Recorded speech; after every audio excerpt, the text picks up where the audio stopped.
Then they leave, and Emily is beaming. She's delirious. Yeah.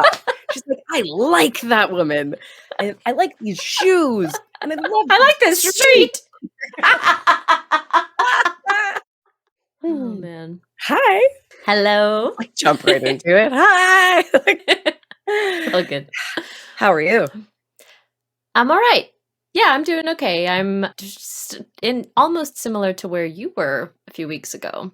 I am currently in my difficult fortnight, 2 weeks of difficulty. But I'm all right. I have my head on my shoulders and I feel prepared, and I have canceled all other plans, if I even had any, just to get shit done, basically. So yeah.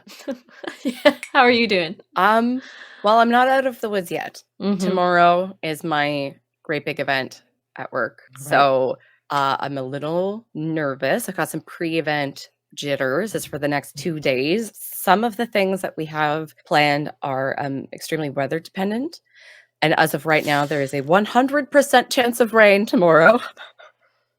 And we've been keeping an eye on the forecast. And every day around Monday has been changing.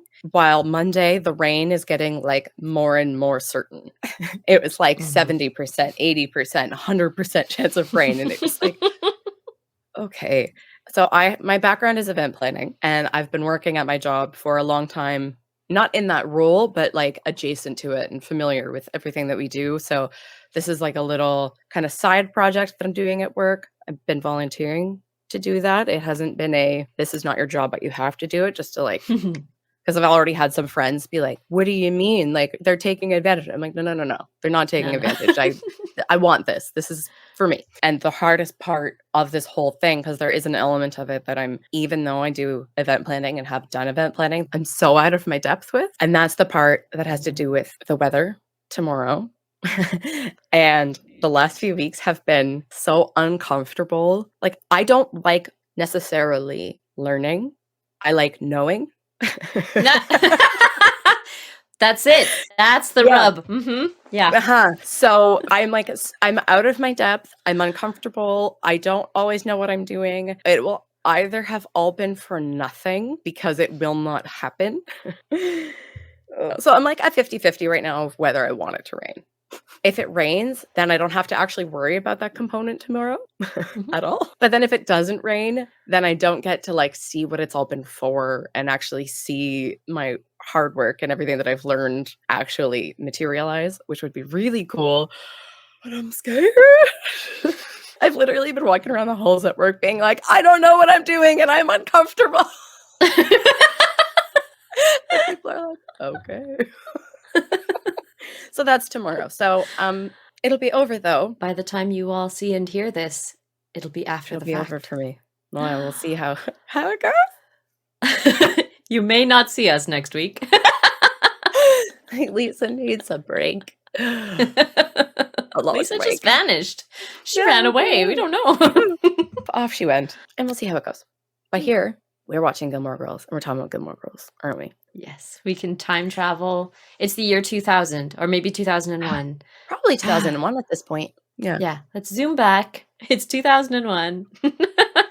And we are the Belladonna Watch Club. Yes. Come get cozy with us while we dig into iconic shows and movies that one of us has never seen before. The rules are somebody has seen it, loves it, wants to share it with the other person, and the other person has fresh eyes, has never seen it.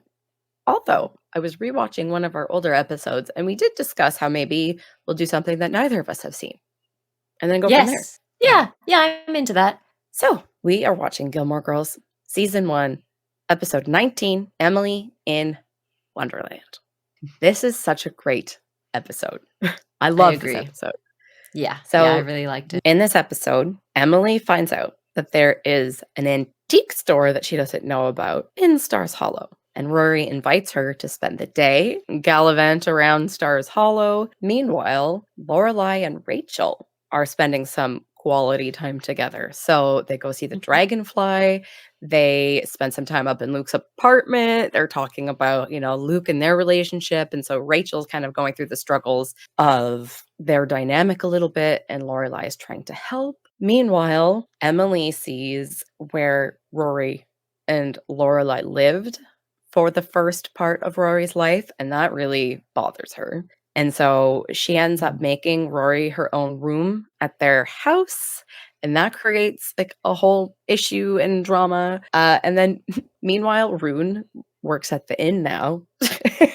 So it's a lot happens in this episode. I think there's like 3 sort of like plots kind of woven in. It's a fun episode, and then of course it wouldn't be the Gilmore Girls if Emily and Lorelai didn't get into some sort of fight at the end. Clash of the Titans. Yeah. Yes, exactly. So what did you think? I finally really enjoyed this one. I feel like we got some genuineness from more of the characters, like their real selves. I feel like we were sort of uncovering the reality of a lot of our characters here, ones that maybe we didn't get to find out much about before. And actually, just before I launch into this episode, I just wanted to, last time we were talking about this was a while ago, last time we were chatting, I couldn't quite describe what was bothering me about some of Sookie's behavior. And also something to do with Emily as well. It comes up a little bit in this episode. This sort of behavior, this sort of sense like, I know you better than you know yourself. Okay. And this kind of assuming presumptiveness, but all the while being sort of ignorant of your own problematic behavior and your traits and things like that. And we've definitely seen Emily do that. You know, she knows all, but Sookie does it. Sometimes I think it's intended to come across as like besties, best friends. I know you better than you know yourself.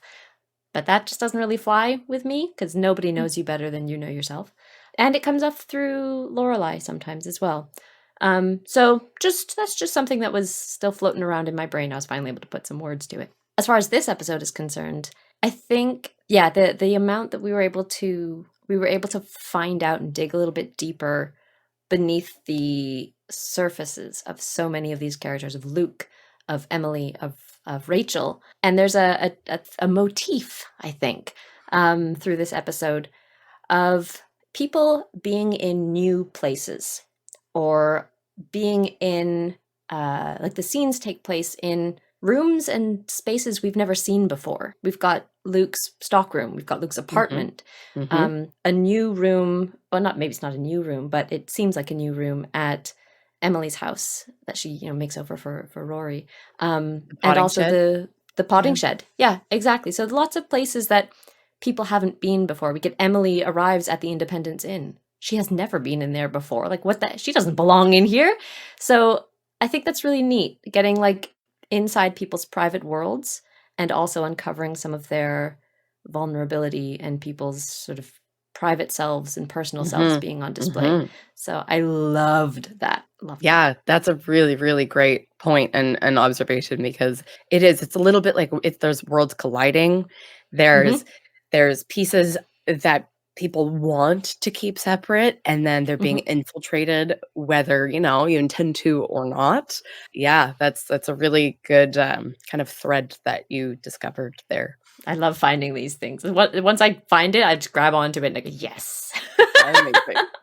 You know what? Before we even get into it, so the last time we recorded, it was Schitt's Creek, and I brought my little David. Hi, David. Hi, David. Brought my little David Rose down, and out of curiosity, while we were recording, I Googled if there are Gilmore Girls Funko Pops. They're so cute. I cannot even handle it. Okay, I'm gonna pull it up. And I had asked Jenny not to look because they're so cute. I'm obsessed with these, you guys. And the Sookie one is like amazing. I like squealed. You did. Oh my gosh.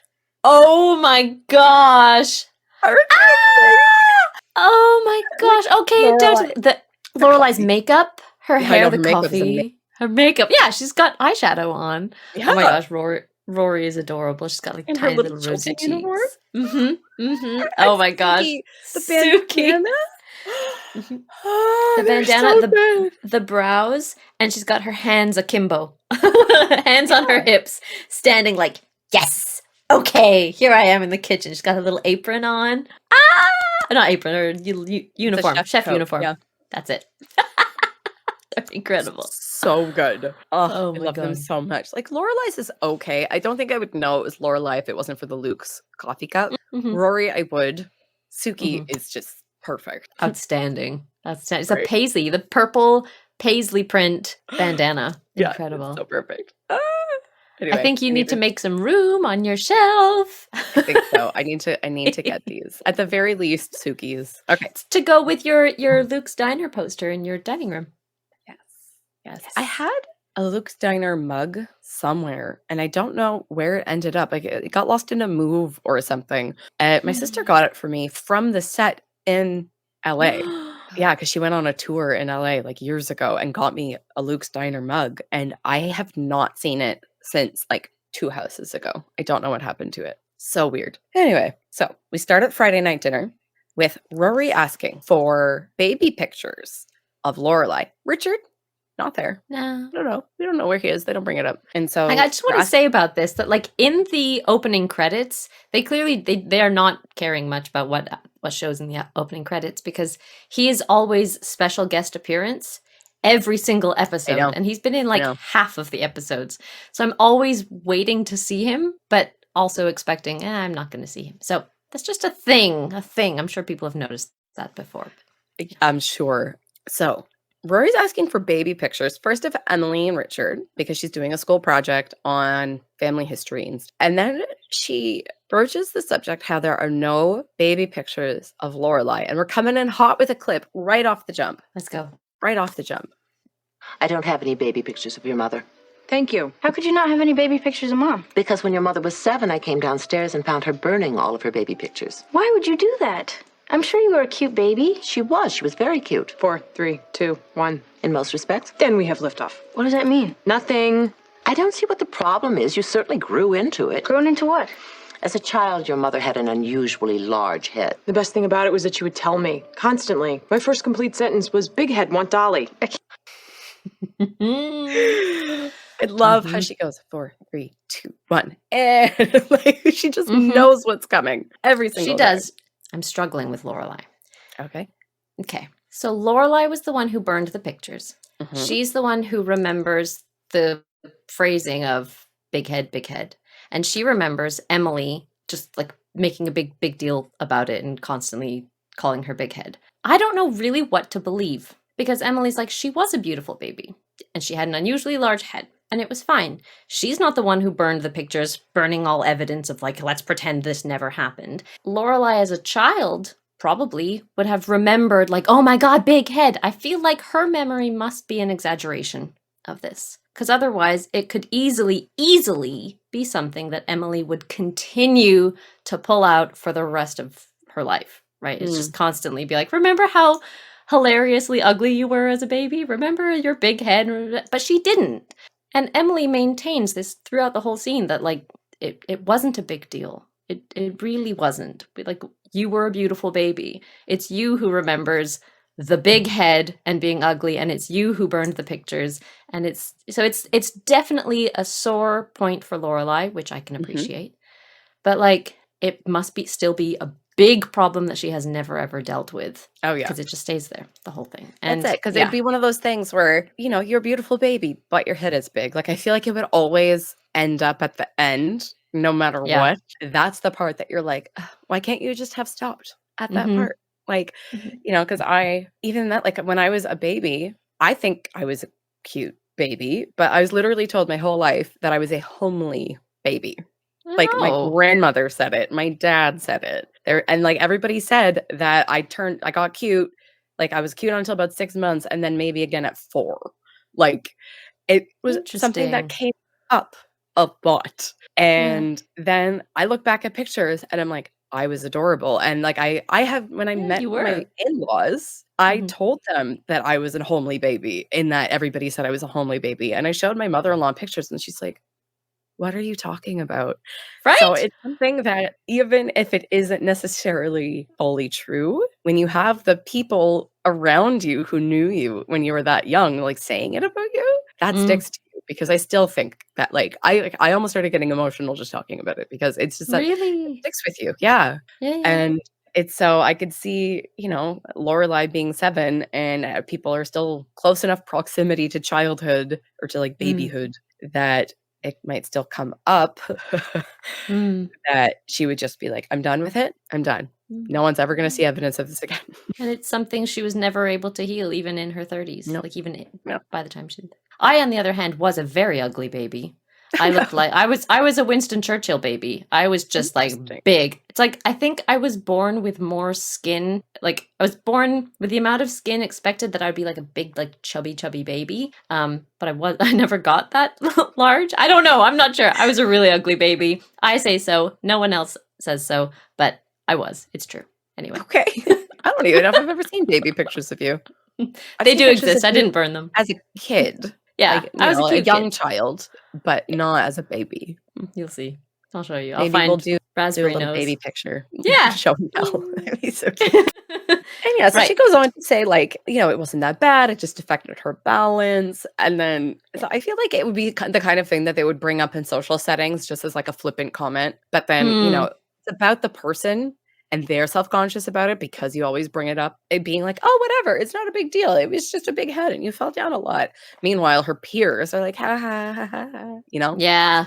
Yeah. So I could see her wanting to just like shut it down. Rory changes the subject to the chairs. So she's like, did you get new chairs? And Emily's like, why? Yes, I did, Rory.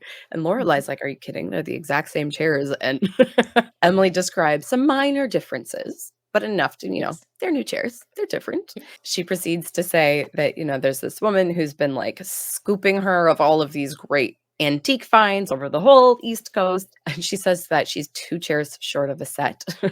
Lorelai's like, yeah. We know this. Like, so amazing. See, this is another thing where I like that joke. It's good. But I really wish Lorelai knew how to just shut up for a second and let her daughter and her mother have a conversation about something and have a nice moment. Because Lorelai didn't notice the new chairs. Oh, well, because she doesn't notice new chairs, because to her they look exactly the same. Rory did. Hey, cool. Here's Rory and Emily having a chat about something that she didn't notice. Why does she have to be sour and critical about, like, these chairs look exactly the same? Well, obviously they don't. Your mother has spent 3 years looking for them. Antiques are her thing. Maybe they're not yours. Maybe maybe they are. I don't know. But, like, just shut up and let them have a conversation. Let them just be. Not everything has to have your comment in it. She's bothering me off the hop, and it's really irritating. I think she just can't help herself with Emily. Yeah. When it's family, you just have this comfort level. Eat your artichoke or whatever it was they're eating.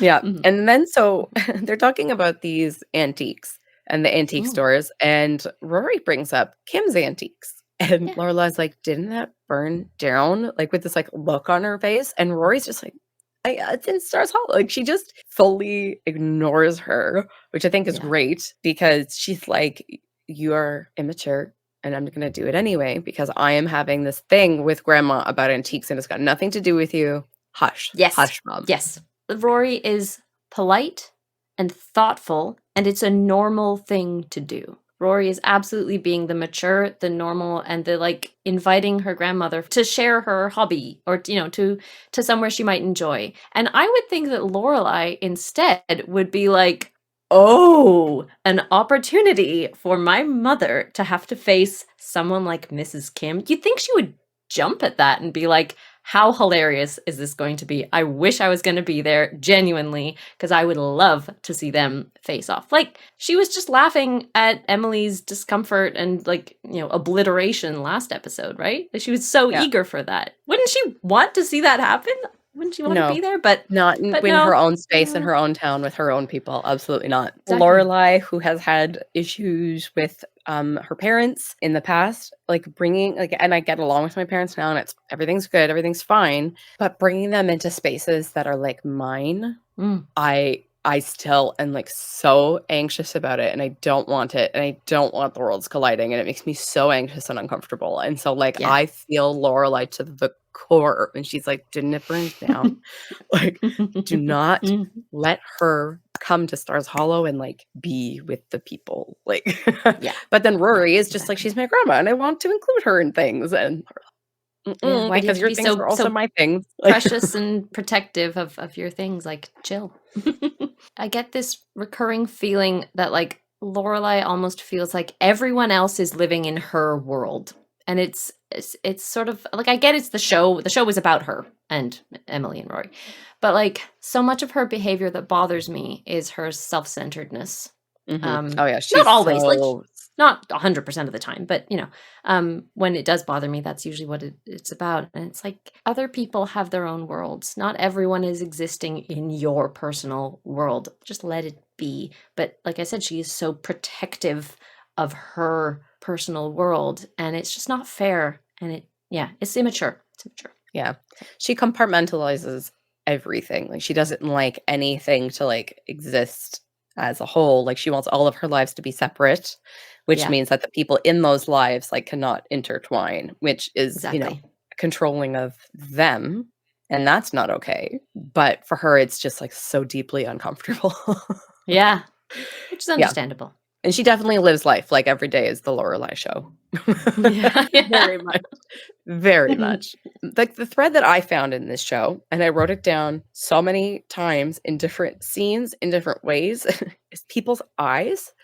Eye communication, body language in eyes is like so rampant in this episode. People being like, Mm. or like, like you just the whole time. And I wrote it in my notes in like so many different ways as just like an O, a dot, and an O, or like Lorelai was like, and then Luke was like, and then like so many times in my notes, just like big O, little O, like Yeah. just all over the place. There is a lot of face going on in this episode. Rory and Emily are making these plans to, get together and do this. And they're, talking amongst themselves about it. And Lorelai goes, I'm working. And Emily's like, good for you. Like, this is between me and Rory. Yeah.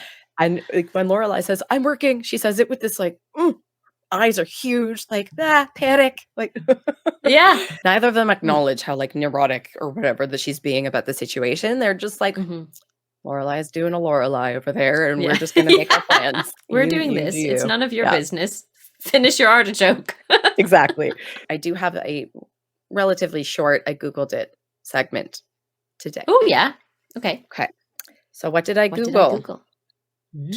I Googled Grapes of Wrath. I Googled Charlie Parker. I Googled Balthazar's. Oh. Charles Parker Jr., nicknamed Burford, was an American jazz saxophonist, bandleader, and composer. Parker was a highly influential soloist in development of bebop, a form of jazz characterized by fast tempos. Great. Wow, Google totally just stole my thunder on that, but okay. Thanks, Google. That was what I was going to say. So I'm unplugging that next time. And the last thing I Googled was Valerie Cherish. And you will see why later. I know. That one's a sneaky one. Okay. All right. I'm down. Okay, so next morning, they're at Luke's. Luke brings Lorelai's breakfast. There's this actually really annoying back and forth about her eggs on the waffles. Like, girl, just move your eggs over. She makes him go back to the kitchen to like rearrange the plate, where he literally could have just like scooped the eggs around and like taken them off the waffle. Yeah. That drove me nuts. I'm sure it drove you nuts too. Oh, yeah, because there's cute quirkiness of like, I like it better this way. There's also autism and, needing things a certain way. Fine. But then there's Lorelai Gilmore just being stubborn and unnecessarily rude and obstinate. Those were the words I found. Obstinate. Totally unnecessary. I get that you like to sort of pick fights with him and tease him a little bit, but like, grow up is what I wanted to say. Yeah. I didn't find it necessarily rude because she's not like insulting him. She's just being annoying. It's just annoying. It's rude. Just because it's taking up time. Just let him get on with it. He's giving you your food. He's got other tables to serve. Just, He likes to be there. He's got nothing else to do when they're around. No. So, she's just using it as, an opportunity to annoy him and get under his skin. I don't even know if she actually cares that much, although Rory did also point it out. So it's something that's come up before. Yes. If he actually cared that much, he would have just done it right in front of her and been like, moved it over or just walked away. Like, if it was bothering him that much, he would have just walked away. But I think he thinks it's endearing, and that's probably why she does it, because she knows that she can get away with it with him. And so Luke leaves with the plate to rearrange it. And Lorelai asks what time the Judgmental Express gets here. Meaning, Emily, Grandma gets here at noon. And up comes Rachel with these pictures from the Firelight Festival. And she shows Lorelai a picture of she and Luke all cozy at the Firelight Festival talking, looking very intimate and nice. Why Rachel didn't have weird feelings about even taking this picture or seeing it developed, and why she's so happy to show it. I know they're friends, but they literally had a conversation about how Luke wasn't sure about his feelings about Lorelai. Yeah. And so that felt weird to me. I think I took it as she's trying to make it normal and cool, and trying to convince herself that it's okay, that it's fine. Yep. Look at them being friends. Look at them being friends at the Firelight Festival. And look how cool I am with it. Here you go. Yes, exactly. And then, Rachel asks Lorelai if she wears contacts. So Luke has reappeared at this point. She shows the picture. He's like he's a little uncomfortable. And then Rachel's like, "Oh my gosh, do you wear contacts? Your eyes are beautiful, Luke. Aren't her eyes beautiful? Aren't they great?" And he's like, "Yep, they are placed good. They are symmetrical." And then he just walks away. He's like, "I'm done. This is awkward. I cannot with these two women right now." Very uncomfortable. Lorelai sees another photo, and it's a photo of this old abandoned inn, a decrepit inn called the Dragonfly. And Rachel offers to bring Lorelai to the Dragonfly to see it later on. Rachel's gonna pick her up at work in a little bit because Lorelai's got to go in. And Luke comes back well, you guys are hanging out? You guys are friends? Wow. What's happening? He, talks about how they're so different and they've got a different kind of different, and the different together. He wasn't too sure. He just doesn't really know how to put his discomfort into words that are appropriate without coming straight out and saying what he's actually thinking. He's poor buddy, struggling so hard. Now it's Lorelai's turn to be like, everything's normal, everything's fine. I'm totally comfortable with it. I'm cool to be friends with your on and off girlfriend, and this is absolutely normal, isn't it, Luke? Yeah, and I got this clip here. Is this bothering you? This conversation, yes. No, the idea of Rachel and I hanging out together, is there, some reason that's weird for you or something? Why would it be? No reason I could think of. Okay, well then it's not weird. Good, well I was just checking. Okay, well then you checked. Okay, so are you gonna be pouring that coffee anytime, or? So this is the first of, I think, 3 attempts that Lorelai makes to get Luke to say something else. Yeah, saying, "Is this weird for you? Does this bother you?" Yeah, it's literally the first of 3 times in this episode where she tries to coax a bit more out of him. Doesn't work any other time because he's not brave enough, and we know this at this point because he asked her out and then backpedaled. Yeah. So she knows that he's not brave enough. She knows he's interested. She knows it, and she's trying to get him to say something, but we know it's not going to work. And Lorelai, she's doing it in a very patient and very lots of room, lots of personal space. She's not so much digging. She's keeping a nice, comfortable distance of asking, "Is this okay with you? Is this making you uncomfortable?" And I need to applaud her here because she's doing the tease, but she's doing it in a giving him time and space when really we want him to just be out with it. So I see what you're saying on the surface level, that she is being great and patient and checking in with him to see how he's feeling about the two of them hanging out. That is wonderful, but that's not her intention. I think. No, that's what I mean. Yeah. No, the way that she does it, is in a good kind of way. She could otherwise just be like, hey, what's your problem with this? Hey, clearly there's something going on if you don't, if you're uncomfortable right now.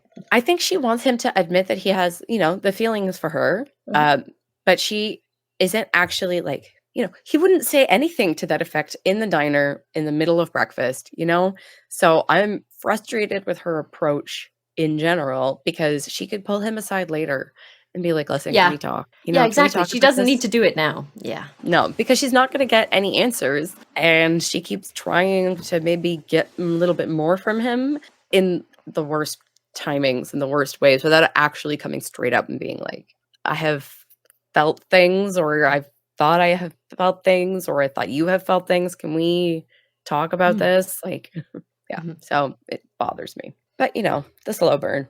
We had an instance in this scene of a full plate of gorgeous food and someone leaving the table after like 30 seconds of having a plate. So Rory gets the phone call and leaves the table, leaves her brilliant big old breakfast of deliciousness, and just leaves. I know that happens a lot in this show, but yeah.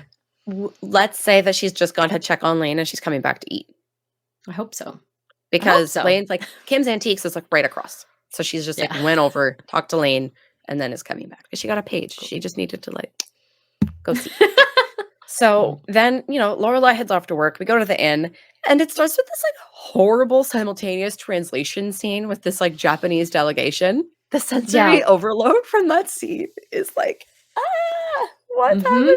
Does someone have an explanation for the necessity of that scene? I don't. I tried thinking of like, miscommunication, clashing of things, but it's not a miscommunication because she does fully translate everything, but it's all happening together. I don't know. I tried. Yeah, it was awful. And then she walks past, like delegation splits up. She walks past and Rune is sitting on the couch. And I almost didn't recognize him. I didn't want to believe that it was him. I didn't think we would see him again. And she does there he is, super mature, like puts like her book up beside her face and like walks by, like, you don't see me. And so she goes into the kitchen and it's like, Sookie, Rune is in the lobby. And Sookie is just like, I made you muffins, like totally ignoring, trying to like butter her up. Like, I made your favorite muffins. They're great. You got to put a little glaze. They're warm. And then she goes, Rune is in the lobby. Sookie, why is Rune in the lobby? And eventually she just breaks down and she tells her that like Rune won't leave the house and he hasn't like left since the weekend that he was supposed to stay. He's been at Jackson the entire time. And he lost his job and he's got nowhere to go. He was evicted. And I have this clip. It makes me laugh so hard every time. Apparently Rune had a rough childhood. His parents don't talk to him. His brothers and sisters don't talk to him. No one talks to him. So then what's wrong with Jackson? Valid point. Yeah. And then, so like he lost his job and Lorelai goes, what, attitude problem? Like, See, okay. I'm still in it. I'm still having trouble with Sookie because, wow, this is none of Lorelai's problem. None of this has anything to do with Lorelai. And from the beginning of this scene, she is completely avoiding Lorelai's questions, which you knew she was going to ask you questions. How moronic do you have to be trying to avoid talking about this? Like, you brought him here. This is not cute. Why are you being like this? Why? Just why? It's not funny or cute or just in any way considerate. There is so much. I don't think trying to pretend like he's not there, it's not happening. I just think she wants her to like get in a good mood first by eating this yummy muffin, and then they can talk.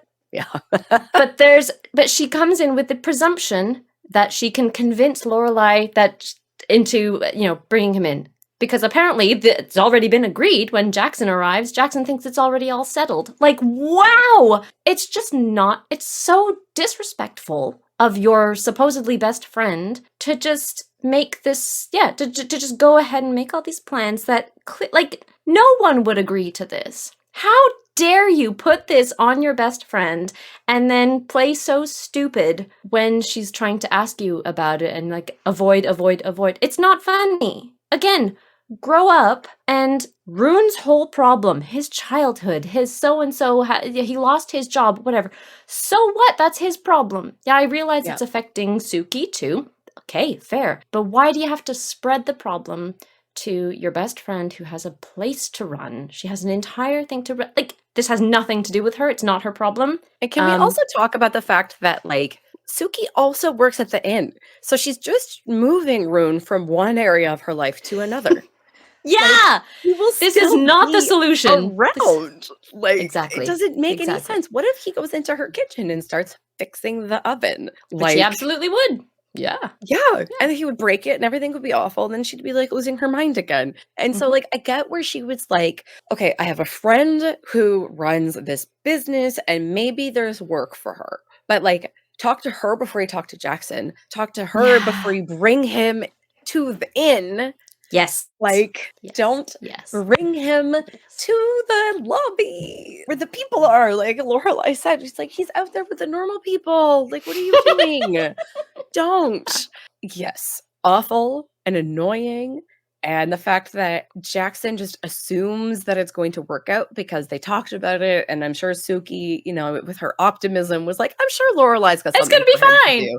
I'm sure that there's work totally around that, you know, or she's like, there's the potting shed at the inn. I'm sure that, you know, no one's staying there right now. So we're going to ask Lorelai and she'll be fine with it. Like, because I'm going to make her these muffins. So we're going to have her eat the muffins first. And then she'll be so happy with the muffins that she's going to let Rune live in the potting shed. Oh my God. There's better be gold in those muffins. Right? Oh my God. Or drugs. Yeah. She's trying to get him to, or like for Lorelai to offer a job. And then she says, well, maybe he can work for room and board. And from there, that's where we find out that that potting shed is actually where Rory and Lorelai lived for the first bit of Rory's life. So if we're going by at least the timeline from the previous episodes, they moved into the house that they're currently at when Rory was 11. So presumably they were in the potting shed from babyhood to 11 years old. Yeah. Because, you know, Rory's talking about memories about, you know, feeding the ducks and staying up and listening to the parties and stuff. So she wasn't just when she was a baby. That was like her childhood home. And Lorelai is like not into the idea of Rune living there because it's sentimental, it's nostalgic, it's like really, really special to her. And Rune is a disaster. Eventually, she caves and she says the minute that the guests are complaining or disappearing, Rune is out. I also like that she calls him Boo Radley. Yes. It was amazing. Totally. Because, yeah, the shed has memories. Like, just how Sookie overlooks so much. Wow, that is a huge thing of Lorelai to agree to. Especially because it's her livelihood. It's her job. This isn't just like doing a favor for a friend. It could impact her whole career. Yeah. He's incompetent, like seemingly. Like we assume he's incompetent. It's TV and he's ridiculous. Yeah. And so like he could actually cause a lot of damage either to their reputation or to the building or to like a guest. Like he's not okay. Heaven forbid they get audited in the next coming months, right? Like, good Lord. Right. Meanwhile, Emily shows up. She gets her shoe stuck in the grass and makes a comment about like, doesn't your mom ever consider like putting in a walkway? And she's like, oh yeah, every day on the way to work, like every single day, which I very much relate to. Awesome physical comedy right there. The like moment step out of the car, instantly her heel is in the turf. Like it's just Rory in this scene proves herself to be a great hostess. She's on top of things. She's like, I have exactly the right thing that can clean off your shoes. There's also something to drink in the, you know, offer something to drink to your grandmother, welcome her in and make her feel comfortable, make her feel provided for. Rory is on fire this episode. Yeah, she's so comfortable. No awkwardness, no weirdness. Not like, you know, when Mr. Medina showed up and it's like she's just totally fine with her mom being there. Where like Lorelai would be like, oh, hey, mom, you're here. Blah. This is just like Rory does not care. She's just like, this is normal real life. She has no hang-ups about like what their kitchen looks like or, you know, how empty their fridge is. You know, it's nothing's a problem. And there's not a problem about the product that she actually uses to clean the shoes, to clean Emily's shoes. It's something they got off of, what do they call them? Like the shopping channel. like late Yeah, night the TV, shopping yeah. channel. That's it. Yeah, those infomercials and stuff. Multi-purpose product. Rory gets it. She doesn't have this kind of hang up. She has no like prejudice about products or appearances. Not right now anyway. And I love that. It's just so refreshing and grounded and like down to earth. Yeah, especially when there's like the comparison of everything that Emily owns, which is Yeah. like so proper. You know, she even starts to talk about, you know, their Charlie's Angels plates where Emily is like, there's a woman in a bikini on your plate. Obviously, to Emily, that is like, what do you mean this isn't fine china? Like, everything is just like the polar opposite of what is considered appropriate for Emily. You know, like with Emily, you would need like proper shoe polish, and you would need proper dishes, and you would need to have a fridge with food in it. But Rory's not like making excuses and like shying away from it. Like, she's just being herself, and this is my life, and these are her things, and I like it. Like, it's good. And so this is where I Googled the grapes of wrath. Yes. Because Emily opens the fridge to get some iced tea, and she goes, "It's like the grapes of wrath in here." I didn't know what that was. I'd heard of it, but I actually didn't know what it was. And it's a book set in the Great Depression, and it follows kind of the journey of a very, very poor family.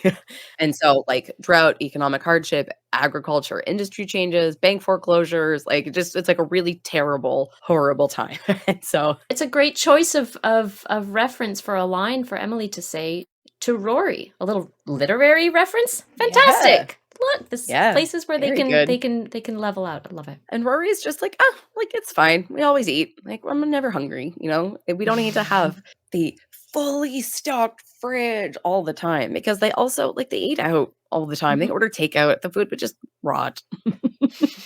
And so they talk about the Charlie's Angels plates, which I did Google that. I Googled that as well. Bonus Google. They don't exist.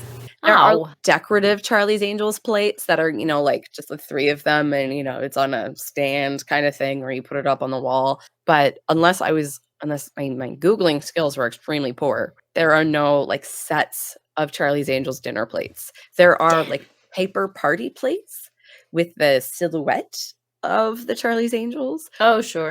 But no like collector's editions, certain. How would they even get one? I guess they must have all come in a set, and then as they like got older, like are harder to find as one breaks and one, you know. I feel like they go to a lot of garage sales and stuff. Oh yeah, that seems like an activity they would very much enjoy.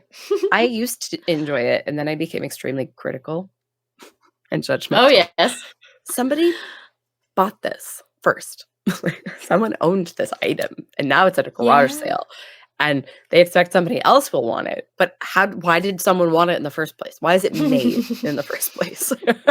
So I stopped going. Rory decides she wants to give Emily the grand tour. And we already know she's not wearing the right shoes, and she says as much. And then Rory, without missing a beat, oh, whatever, like just borrow some of Mom's shoes. Emily is like, what? No, thank you. And I have this clip. It's so good. All right, but I won't wear anything with rhinestones or zebra stripes or anything that has batteries or that sings or makes animal noises or moves on its own. Grandma, I got it. And Lorelai would have shoes that do all of those things. Yep. I love that it's like a laundry list of like Lorelai fashion faux pas that Emily just has at the ready. She just knows. She's like, oh God, and then this, and then this. Oh my God, and she'd wear that. I like this as I would fully believe that Emily would just be like, no, I'm not wearing the appropriate footwear. We'll only take the car. We're not going to do this. No. This is where I think further in this episode, we're meeting the real Emily, the real one, the woman underneath the whole like facade of wealth and the Gilmore family, blah, blah, blah. Because I feel like being Lorelai's mom, you know, as in being the woman who brought up Lorelai, she must be a woman who is and always has been curious and adventurous and smart and interested. So I think, like, yeah, if she's in the right kind of comfortable state, like she's not going to be seen by any of her, you know, the Chilton people or anything like that. She's in an interesting little town. She's there with her granddaughter, who ever so slowly, bit by bit, she is creating space for in her life and in her heart. And yeah, okay, I'm going to wear some running shoes. I'm going to change up my probably perfectly planned out outfit, and I'm just going to go for it. We're going to have a good day. And this, I feel like this is the real Emily, I think. I feel like this is the Emily that Rory manages to bring out, and only Rory. Literally anybody else in the world would have made the suggestion, and Emily would have said no. Interesting. But I think maybe that Richard? Rory, I don't even think so. I don't think Richard would suggest it. No, I think Richard would be like, "You're absolutely quite right, Emily. We should take the car." Like, good point. Yeah. I think that this is Rory brings out a certain freedom in Emily that I don't think she ever really allows herself to experience because of the people in her life. So the way that she was brought up, the expectations around her in her marriage, in her social circles, being Lorelai's mother must have just is such a challenge all the time, especially when you have such different ideals and principles, that Lorelai certainly doesn't bring out that side of her because they're too busy fighting and clashing over everything. And so I think Rory just brings out this playfulness in her that it's in there, but that she never allows to come out because socially it's almost never even an option. Because they take themselves so seriously, even among friends. There's so like there's putting on airs, and it's these committees and philanthropy and all of that, and you have your friends, but there's still like that wall that needs to be up in, I think, those types of friendships. Yeah, I agree. So it cuts to the dragonfly, where Lorelai and Rachel are looking at it. Rachel's taking more pictures, and Lorelai's sort of daydreaming, and Rachel's asking her about, like, are you close to opening the inn? Like, how long have you been wanting this? Have you always wanted this? And she was like, well, no, like, I still wanted a red Camaro when Rory came on the scene. And she said that it's been a dream of hers and Sookie's for a few years now, and they've been saving, but they're like nowhere near where they need to be. And that it would just be like so cool and great, but they're not actually in the like implementation phase of in any capacity. They're not close. So the inn itself is like in shambles, completely falling apart. Lorelai says it's going to be like $150,000 in construction, but it's so cool seeing her thinking about it and dreaming and actually not acting on her dreams and like what she says she's going to do. Cause like we've always known Lorelai as a woman of action, like in her professional life, not her personal life, but professionally, she's more able to do that. But it's so cool to see her actually like dreaming and having ambition and like looking forward rather than just being so like caught up in the drama of her life all the time. I think Lauren Graham's acting, this whole scene is superb.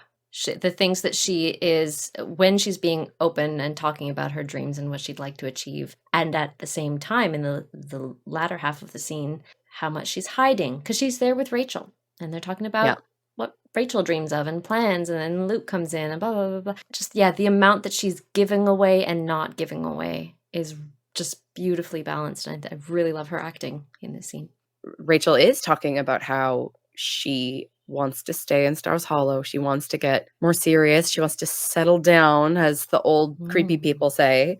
And this is another instance that I have two different instances of the eyes. Oh, yes. So when she says that she wants to settle down and get serious, Lorelai's like, yeah, okay, yeah, great. Then, they talk about how she just wants to put down roots and settle, and she doesn't want to run away anymore, and she wants to be with Luke, and everything's going so well. And then she says, pretty damn scary, huh? And then Lorelai's like, yeah, pretty damn scary, with like these huge eyes. Like, she's just like, oh, yep, I don't like it. But trying to be supportive, and there's nothing actually going on, so she can't say anything. She can't be like, no, I love him, like, because she has no claim, because neither of them say anything ever. Luke said in the previous scene he was in, Lorelai and Rachel are so different. You're both so different. No, they're not. You You wish that they were so different. I think that's what it is. In his brain, he's convincing himself they are such completely different women, so I'm going to choose one over the other because they're so different. No, they're not. They are so similar, and I think we're getting visual cues of their similarity as well. You've got like the curly hair, you've got like the pendant necklace and the whatever. Rachel has a leather jacket on in this scene that could easily have come out of Lorelai's closet. Like, she's basically wearing Lorelai's leather jacket and her necklace probably. But then she's got the boots and the jeans, kind of like Luke. So she's like an in-between kind of something. But they're so similar and they're so very much like, no wonder they get along, even if they might not want to actually get along, but they're forcing themselves to get along because they don't want there to be a problem, but there is, but they're not going to talk about it. Yeah, because they're both ambitious, they're both charismatic, they're both very outgoing and adventurous. They don't like to necessarily stay put, whether it be, you know, like, yes, Lorelai has been in Stars Hollow for a long time, but she likes to get out and about and do things and travel, and she wants to like get out into the world. They both have big dreams, and yeah, they are way more similar than Luke wants to think. Now, I think that in terms of vibes, maybe that's just what he sees, like very surface level. Like, she being Rachel is a lot more down to earth in terms of, you know, like she doesn't need a lot of like material things. She's not flashy. She's not out there, doesn't really like to draw attention to herself. She's the person behind the lens, whereas Lorelai is like, I'm in charge. Look at me. I'm wearing pink and my shoes have rhinestones. Exactly. Light up shoes.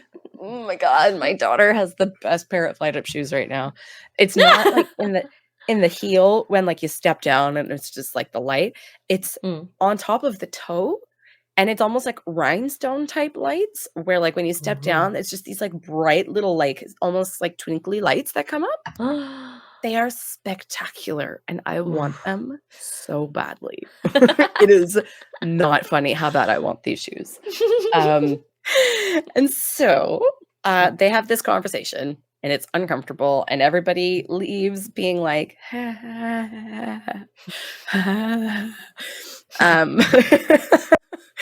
then we have Emily walking through Stars Hollow in her joggers, and she says, I look like a Clydesdale. She is not comfortable at all in these shoes at this point. Which I get, like, you know, when you're all dressed up and then you have to wear like the comfortable shoes to like get from point A to point B or something, and you're gonna like change into your shoes when you get there, and it's just like clop, like it just doesn't feel good.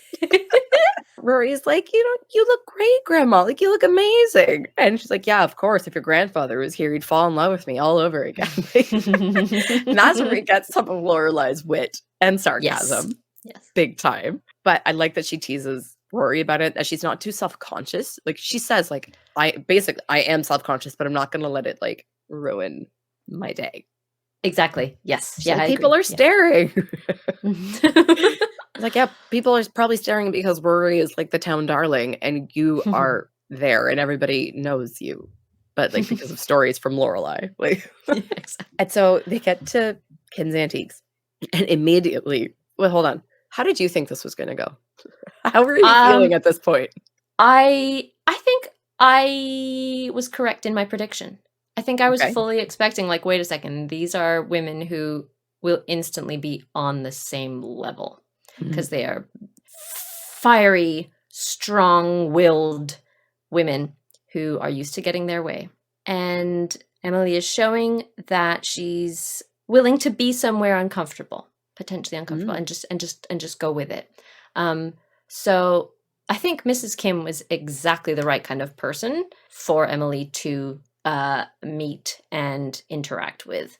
So when I first watched this episode, I was like in my very, very, very early 20s. I hadn't even considered Mrs. Kim as a factor in this. Okay. At all. Because, you know, I was just seeing everything from like Lorelai and Rory's perspective, right? And so I was just like, oh God, she's got to go to Kim's Antiques, and then something's going to happen like with people that they know in the town, or like it's just going to be something with like Lane, or I just didn't even like process that Mrs. Kim was going to be there. So I was wondering like where your head went before getting there.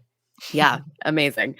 And so they go in, and immediately Emily's like, I think we're in the storeroom. Like, what is this place? You can't possibly do business like this. It's dirty. There's stuff everywhere. And so that's the kind of things that I was picturing. Like, I was thinking that she would like get there and it would just be like chaotic. I didn't actually consider the possibility of like interacting with Mrs. Kim. No, because she's there to do business. Of course she is. Yeah. And so, immediately she's judgmental. She doesn't like it's not a proper antique store. It's dusty. There's stuff everywhere. And then she's like that for about 30 seconds. And then straight away she sees the piece that just takes her breath away. And what matters is the pieces. What matters in an antique store, doesn't matter where you are, where you're getting it from, what matters is the pieces. So going back to the antique chairs, it doesn't matter that they look exactly the same as the whatever it was before. It doesn't matter. What matters is she got these chairs. It was these specific pieces. And that's what matters in Emily's antiques land. And I love seeing her in her element talking about a passion. She's got jargon. Like, I wonder if it has a mate. Like that. I love that because there we're seeing something that doesn't involve control necessarily. Like, because, event planning and, coordinating things and like being in charge of the house and like managing like that kind of stuff. It still puts Emily in this position of like dominating and domineering and controlling and all of that. But in this situation, it's just the existence of something excites her and she has the knowledge. And, when she finally does end up speaking with Mrs. Kim, she knows about inlays and signatures and like things like that. Like, it's not just some surface level interest because of status. She has a deep knowledge of these things, and I love seeing that. And then Rory asks, like, oh, like, look at this one, Grandma. This is pretty. Like, I like these little flowers. And then she asks, is it something special? And Emily goes, well, do you like it? And she goes, yes. She's like, then it's special. Oh, I loved that. I loved that. What a great line. Because again, what matters is the pieces. Is it special to you? It's special. That's what matters. Again, this is the real Emily. The one who gets stoked about things and connections to pieces and important attachments and that's real. Love it. Yeah. And I really love that as somebody who does have a deep knowledge of antiques and their value and origin and all of that, that she's not just being like, oh no, that's nothing of value. Like, that's just a whatever, there's a dime a dozen, everybody's got or whatever, She still allows like personal preference to play an important role in what makes something valuable, which is very out of character for Emily. Yeah. Personal preferences usually don't take any precedent in decision making, especially when it had come to anything to do with Lorelai, because she's trying to impart her own values to Lorelai, and obviously that went completely sideways. But then with Rory, she's taking a completely different approach. And she's allowing Rory to be excited about the things that she's excited about, as we see later on in the episode. And then we get, the contrast between what Lorelai would have been, how Lorelai would have been treated, and what she would have received versus Rory. And I think had it been Emily and a young Lorelai in that store, and Lorelai pointed out the thing with the flowers, it would have been a different answer. Totally. Yeah. But it's Rory brings out the side of her that is so nurturing and easygoing and whimsical, because I think the pressure of raising her isn't there. So it's about connecting with her rather than she's able to be another woman. She doesn't have to be grandmother role or mother role and I must impart my whatever. She's able to just be the woman underneath all of it all. Yeah. The stakes are a lot lower as a whole. And so Lane comes in, wants to talk to Rory, and Emily's just like, oh, I've got lots of looking to do. Like, you go. She is in her element. Girl, I am so happy with Emily at this store. And so we find out Henry from the party still has not called Lane. Lane is very sad. And she thinks, he's off with a perfect Korean girl that his parents would like. And Rory's like, you're a perfect tiny Korean girl that his parents would like. Like, that's you. He's not off with you, but a different you. Like, that's not what it is. And so they're talking about, how Henry hasn't called and what if he actually wasn't that into her. And Rory, the voice of reason, is like, he danced with you 6 times. he would not have asked to dance with you 6 times if he wasn't interested in you because you're not a good dancer. And Lane is like, thank you. And then we hear the debate, the haggling. That's mid-19th century, 4 different kinds of wood. Is it missing an inlay? No, I thought it was missing an inlay. perfect condition. How much? $3,500 for the pair. You must be joking. No joke. Well, they're nice, but they're certainly not that nice. Not a better pair on the East Coast. 2,000. You're from Hartford? Yes. Ah. It hardly matters where I'm from. I know these pieces are overpriced. Look on the bottom. They're not signed. Look on the bottom. Are they signed? Look on the bottom. They're signed. How do I know that's authentic? You have my word. And a letter of authentication? That too. It's like watching the Williams 32 sisters. kids. I wish we had popcorn. Insulting. I wanted to keep like the whole interaction, but it was way too long. It's brilliant. These 2 women, like it seems like they're fighting or like it seems like they're upset, right? Like, but they're just haggling. They're just doing business. It is not personal, it's business. And their back and forth ends with waving the tax, throw in delivery, appreciate your business. Then they leave and Emily is beaming. She's delirious. She's like, I like that woman. And I like these shoes. And I like this street. She's got the dopamine, the adrenaline, the thrill of the hunt. Like That's it. Over the moon. And it's so cool. Rory is like living for it too. Like this is a very playful, fun side of her grandmother that she like rarely gets to see. And it was just so good. I can imagine Emily being like that in antiques stores all over the world. Like everywhere they've traveled to. Like, and one of the things she says in her little back and forth is like, what does it matter where I come from? What does it matter where I'm from? This is still a terrible deal. Like this is not, I'm not sold on this. And like, yeah, what does it matter that I'm from America? I'm here in Morocco and, you know, this is still like, I'm not stupid. Yeah. And so you're ripping me off. Come on. Exactly. I like imagining her everywhere in the world doing that. Yep. And so we get to the inn and Rune is there and he asks Michelle where his room is.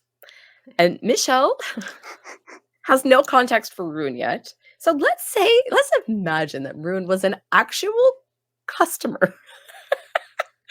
And he goes, sir, I think you are mistaken. You must be looking for the YMCA or the bus station. Michelle, what if he actually had a room? Just true. Somebody dresses a certain way does not mean we can assume that they are a vagrant and not belonging. If they're asking for a room at an inn where you have rooms, let's assume first, maybe.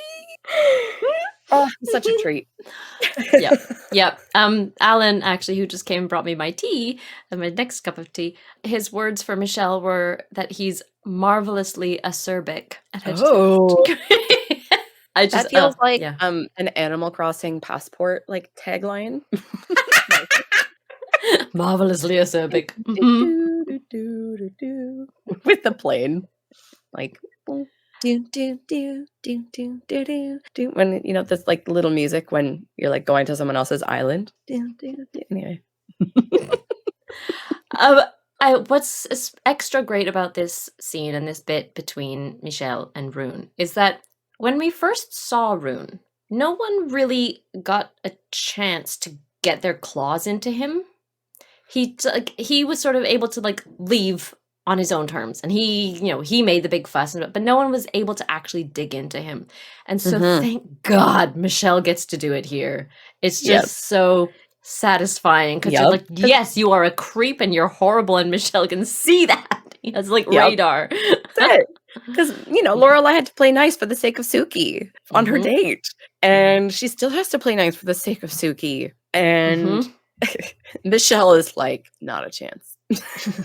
Ain't no way I am going to be nice to this man. But I imagine, so Ruth has been out there for a long time.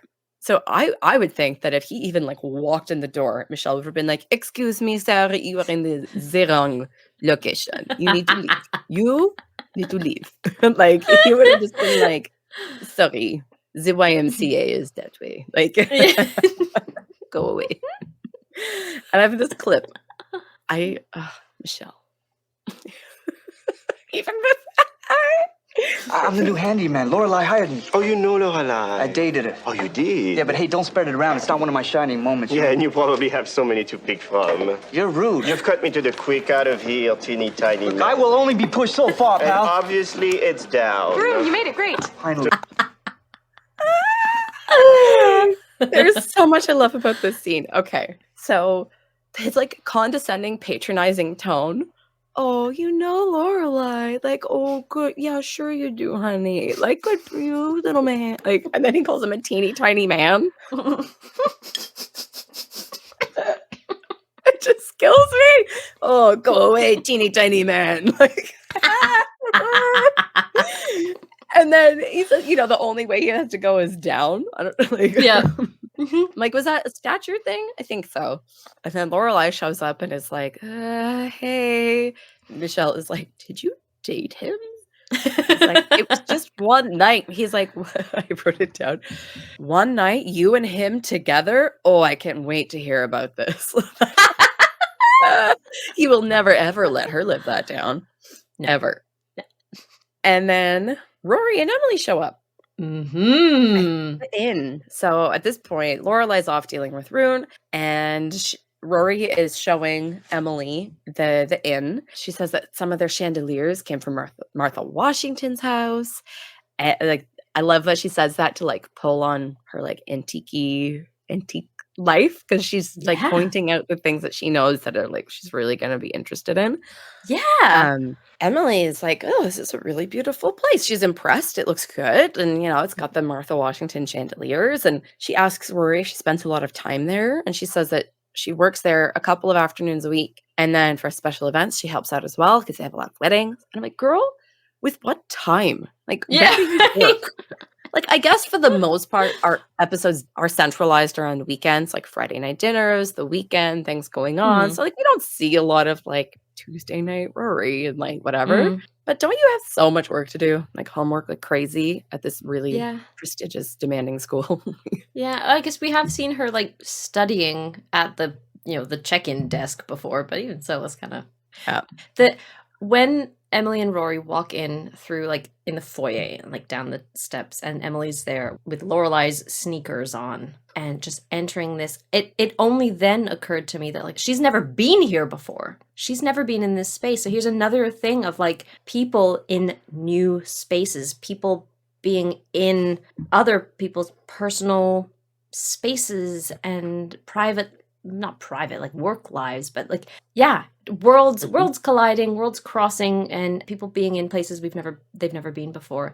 And it's such a weird feeling, but I'm really, really glad Emily takes it in stride. And because she's already in this mood of like, I'm willing to take in everything new and see new things. And Rory is my hostess this afternoon. And let's talk about, she's in such a great state. And so when Lorelai comes along and finds her and then mentions the shoes and calls her, oh my God, working girl. Working girl. Yeah. She goes, what's up, working girl? It's the sweetest way. I love it. It was so cute. Yep. And it doesn't start a fight. No, it's not. It's like, this is where you work. But first, before she even sees Lorelai, she meets Michelle. Oh, yes, of course. And they start speaking in French. She goes, oh, Michelle, like, d'où venez-vous? And he's like, oh, Paris. Oh, j'adore Paris. Oh, nous y allons, or something like that. À chaque printemps. Like, they just have this, like, whole conversation about how Paris in the spring. Oh, Paris. Like, oh, you know, it's so, a cliche, but anyway, you know. Yeah. Pourtant. Like, it's so amazing. And then they both leave feeling like super charmed by one another. And even as Emily says to Rory, what a charming man. And Rory's like, okay, grandma. Like, this is the first time that she's been like, I don't think so. I'm not agreeing with this right now. And that's when Lorelai comes in and it's like, Mom. So like, she's kind of taken aback to see her there. She's surprised. You know, Rory explains she's giving her the grand tour, and they went out for lunch, and they went to Teriyaki Joe's. And it was Emily that picked it. And she said it looked festive. Like, that is not something I would imagine that Emily would use as like a deciding adjective for where to eat. No.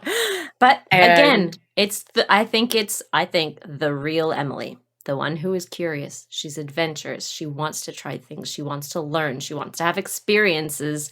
And because she is not in her Hartford, she's, surrounded by people who don't know her, and she's got Rory leading the way. She can just be. Yeah. So nice. Rory says she's going to show Emily the grounds. Lorelai goes back to the desk, and Michelle goes, I just love your mother. Like, Lorelai's like, ugh. And so off they go to the ground, like across the grounds. It's beautiful. Rory wants to show like the grandeur of the whole place, and she wants to show her favorite place, which is the potting shed. She's like, Grandma, this is my favorite place. And she's like, the tool shed, like thinking that she's like joking. And she's like, no, really, like this was our old apartment. This is where Mama and I used to live, like when I was a baby. And Emily just like completely changes. She just deer in headlights. She looks stricken. It is like the shift is so intense, and like she can get on board with teriyaki joes and running shoes and dusty, dangerous antique stores, but this is just like too far, too personal, too painful. And I've had this clip here, and like Rory is so sweet and naive and excited because that's a life that she knew and loved, but she doesn't understand the implications for Emily at all. Like she's so sweet and brave and comfortable with her own life that she's not looking past that because she's still so young. She's 16. Oh, yeah. So she's just being so sweet. But here we go. We had our bed right over there, and Mom put up this really pretty curtain around the tub so that it looked like a real bathroom. And we would just sit outside at night when the inn would have parties, and we'd just listen to music and feed the ducks and... Grandma? Grandma, wait. What's the matter? Nothing. Did something happen? Are you sick? Is it the teriyaki? I'm fine. It's just getting late. I have to go. But... Her performance here is so good because it's not just like a, oh, what? Turn around and leave. It's every shot that we see of her face is that much more, like so many emotions and things are going through her face, through her. It's all reality is coming down on her. It's one thing, we're in Stars Hollow. It's this quaint, unusual town with strange, charming people, blah, blah, blah, blah, blah. But like you said, this was so personal because this was where her daughter went away to. It's like it's all with a baby and raised this tiny, wonderful baby who is now, who has now just opened up this wonderful thing about her. It takes its time to dawn on her. And the performance, what's her name? Kelly Bishop? Yep. I think is the actress. Stunning in this scene. Just because there's heartbreak and there's shock and there's fear and there's, I think, some embarrassment and some anger and just full-on discomfort, and she removes herself. She puts her sunglasses on to just attempt to hide the tears because she's absolutely, she must be welling up at that point. Yeah, because it's too much. Like, knowing that your daughter left is one thing. Knowing that your daughter left to live in a shed, because that's how badly she needed to get away from you and would have literally lived anywhere to not be with you. It's like, okay, so they know that she was a maid. She worked at the inn. They probably thought she had a room at the inn. Yeah. And it's so abstract. Even if they had seen the actual room where they lived, that would have been upsetting for Emily because it's taking something magical and quaint, and this is where they live as I am getting to know them, and it's a happy phase of my life, and then having a horrible time of your life being shoved in your face, making it tangible, making it real, and that would just be so gutting. I was so emotional watching this. Like with like my heart shattered into a million pieces. And Rory is so proud because she was so happy and well cared for. And Emily just can't see past the pain. And that's understandable. Like I don't fault her for that at all. I don't love that she just like ran away and let Rory worry. Like I would have said a thing or two at least instead of just completely bailing. But I like the inclusion that they, very end of the scene, she can't even make a full immediate escape because Rune is there and she bumps into Rune. And like, good luck. That was a near miss. Like, wow. I don't want those two to ever meet properly. I do. Collision. Do you though? Yes, I do. Somebody else needs to do a Michelle on Rune. That's what it would be. Yeah, for those purposes. Totally. Yes. But yeah, like she can't even make a quick getaway, you know, and then she has to like storm across the field past the pond with the swans and everything. And then walk back to their house and get her car. Like, yeah. Miserable afternoon. And change her shoes. Like, there's a whole process. She can't just leave unless she literally just bails and takes the shoes. Yeah, so that was really hard to watch. And Rory's left confused. And then we move right along to Lorelai getting together with Rachel in Luke's apartment. Luke's apartment, somewhere we've never been before, somewhere Lorelai's never been before. Yup. And so she'd never seen it before. She comments how she's never been up there. She's there to get the pictures that Rachel took when they were at the Dragonfly. And Lorelai has this like awkward moment of like, this isn't what I pictured it. Not that I've been picturing it, but like, so she's so uncomfortable. And Rachel's playing it cool, like, oh no, it's okay. No, you might. And then just like changing the subject, like letting it, like, let's move along from this, please. So it was his dad's office. So it's not really meant to be an apartment. So it's small, it's cozy. Rachel says, well, it can't go on like this for much longer. And Lorelai says, are you thinking of like moving? And she says, oh no. And that's when Lorelai's like, oh, of course, like tight quarters, romantic, like, hello, Lorelai. Said nobody ever. No one would ever, like, I really love living in a studio apartment above a diner with you because it's romantic and we can spend as much quality time in each other's space as possible. Like, nobody thinks that. I do love that, like, Rachel gives nothing for Lorelai to actually be awkward about. But Lorelai makes all of the awkward. She brings it all. Like, just relax. Shut up for a second. Oh man. I think it's just she's all like in a tizzy because she's in Luke's apartment. Like, absolutely. It's not Rachel. It's just being in Luke's apartment is making her think of herself being in Luke's apartment and like and maybe in every other scenario that she's imagined herself being in there. And now she's like, okay, romantic, blah, blah. And Rachel's like, no. Not that. Not really, no.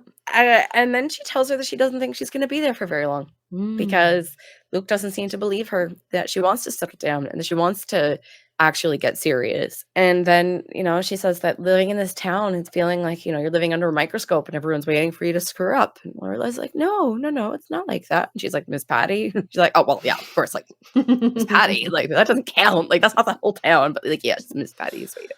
Lorelai's trying to, again, be cool about all of this and try to, like, make it work for them.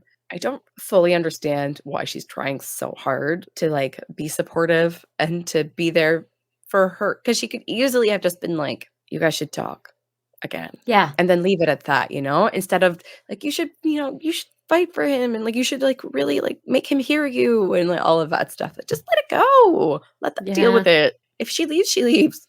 Like, you don't need to meddle. But then Rachel does ask her to encourage him a little bit, to help her out. And to see if anybody could get through to him, it would be Lorelai. So if she could put in an encouraging word, that would be super appreciated. And this is another Lorelai walked right into that. Lorelai just laid the groundwork for that to absolutely be something that could be asked of her. Totally. I think maybe she wanted to, so that she could get a moment to talk about Luke's romantic prospects in another setting.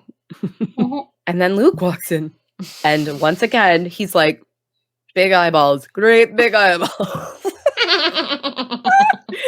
I wrote, Luke comes home and is like, just with his like giant O eyes, like, and he's not comfortable with Lorelai in his apartment. And Lorelai's like, what? You don't knock? It's just like teasing him. At this point, Rachel is in the bathroom getting the pictures that she developed, and Lorelai is just kind of like teasing Luke about, you know, the curtains, which he said that Rachel picked, which we know that she did not. Those are Luke's floral floral pattern curtains. If we And think then about Luke just- these personal private spaces, like people's homes, bedrooms, workplaces, apartments, whatever, Lorelai is in there for the first time, but Luke did not invite her in. No. He just finds her there, which I would feel I invaded. think it would be yeah, it would. But I think it's also reflecting possibly how his feelings for her grew, that she was already there without him noticing it. He didn't so much invite his feelings for her and be like, okay, I'm gonna flirt. She was like in there, and then he suddenly, wait, what? Oh, shit, I have feelings for this woman. Oh my god, what do I do about it? Like, he didn't get to go through his brain and he got to decide that he's in love with her. She's just there. And it's, I do love the look on his face, these big old eyes of just like, she's in my space. Whoa, okay, where's Rachel? And then he goes to the safe. I don't know what it is he puts in his safe, but there's a safe. Something in a little bag, I don't know. Must be cash from, the till. Must be, yeah, something like that. But I love that there's like an even more sort of secret, tucked away, locked away thing, even within Luke's apartment. So there's Luke's diner, which is, people come in and out, blah, blah, blah. It's called it's Luke's diner. Then there's the behind the counter level of Luke's inner world.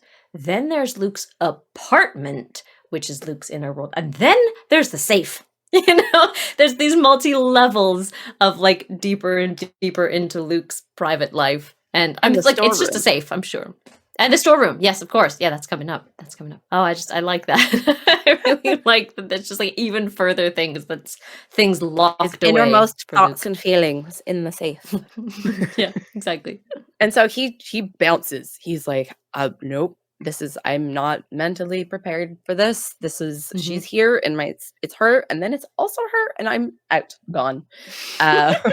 So we get to Rory's house at this point. Lane and Rory are hanging out in Rory's room and they're listening to music and they're talking about the different kinds of gloomy. Wait, did I miss something? Wait, just a little line. Before we leave Luke's apartment, there's a little bit more of Rachel and Lorelai being on the level with each other and talking about, Rachel doesn't have friends. That's one of the things that is making her not feel comfortable there. I don't have friends here. No one's gonna miss me here, right?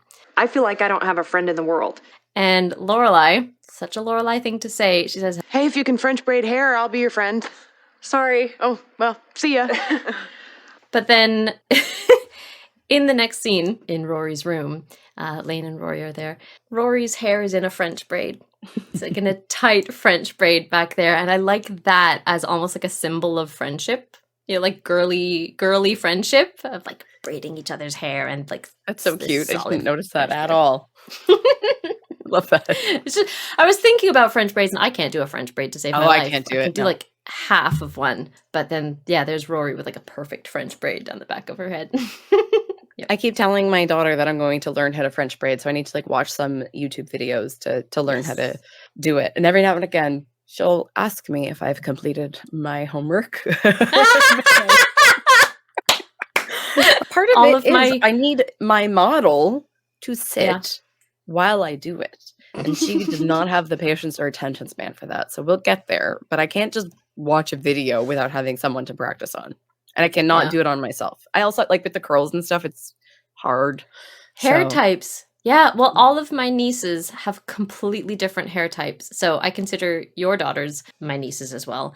But my family nieces, as in my sister's children, they're all mixed kids. So their dad is Jamaican and their mom is my sister, white girl, with straight-ish hair. And all of their hair is completely different, 3C, 2A, so I don't even know.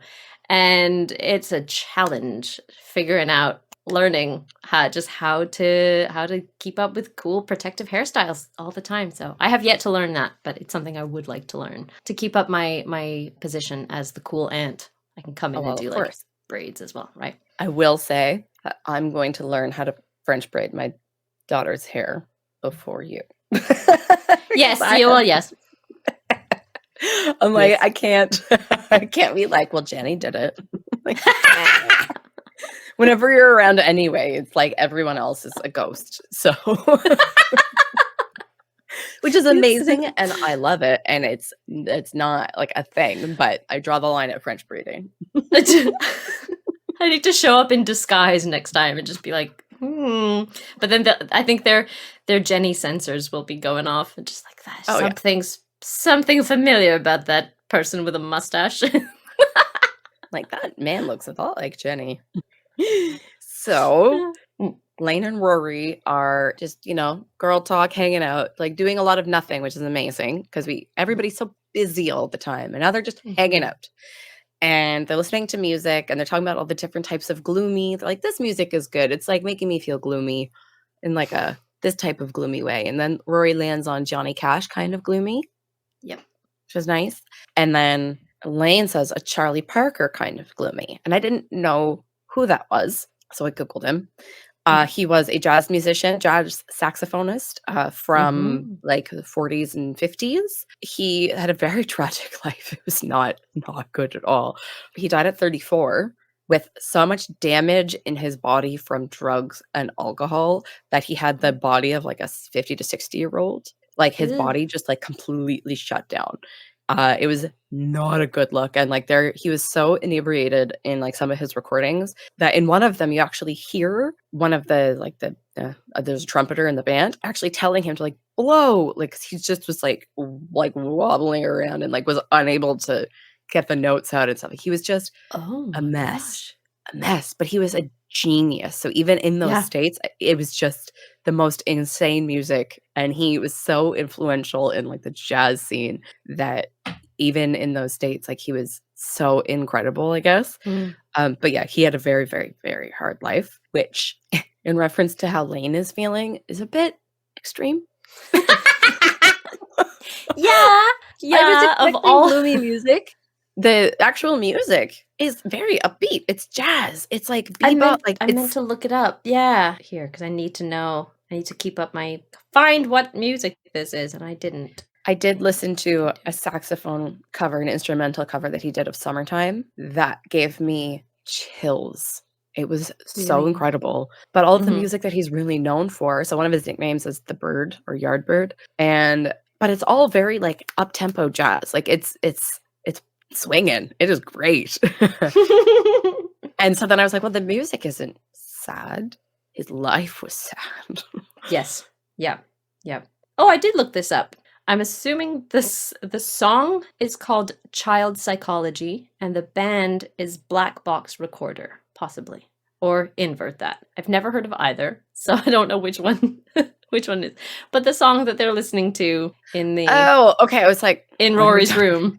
According to whatsong.com, it's Child Psychology by Black Box Recorder, or the inverse, Black Box Recorder by Child Psychology. Let us know. Let us know in the comments.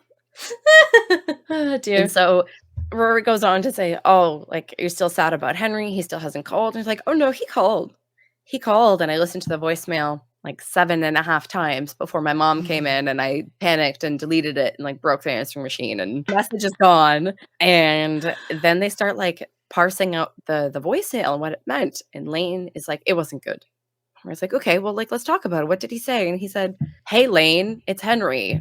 And Rory's like, okay.